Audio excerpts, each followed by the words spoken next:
لیکن کبھی کبھی ایسا ہوتا ہے کہ آپ کے ہاں ماحول بہترین ہو، ماں باپ بہترین ہوں، کوششیں پوری طرح کی گئی ہوں، کسی چیز میں کوئی خامی نہ کی گئی ہو، لیکن اولاد پھر بھی بگڑی ہوئی نکلے. ایسا بھی ہو سکتا ہے.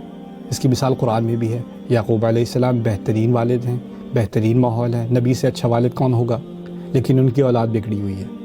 تو ہوتا کیا ہے کہ کبھی کبھار آپ کا اگر ماحول اچھا بھی ہو تو اس کا مطلب یہ نہیں ہے کہ جو پرورش ہو رہی ہے اس کی گارنٹی ہے کہ وہ بھی اچھی نکلے. کیونکہ اس میں ایک اور ایلیمنٹ بھی ہے. انسان کے اندر ایک اپنا فیصلہ کرنے کی اللہ تعالیٰ نے قدرت ڈالی ہے، ایک صلاحیت ڈالی ہے. اگر اس نے برائی کرنے کا فیصلہ کر لیا ہے تو وہ اچھے سے اچھے ماحول میں بھی ہو اس نے برائی کرنی ہے، اور اس کا عکس بھی صحیح ہے. اگر وہ برے سے برے ماحول میں بھی ہو تو وہ اچھائی کر لے گا.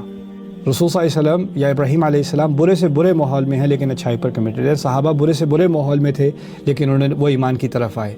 انسان کا ماحول اگر اس کے اندر اس نے اچھائی کی طرف کمٹمنٹ کر لی ہے نا، اپنے اندر سے اس کے اندر وہ اچھائی اس نے اس کو پکڑ کے رکھا ہوا ہے، تو اس کے ماحول سے فرق نہیں پڑے گا.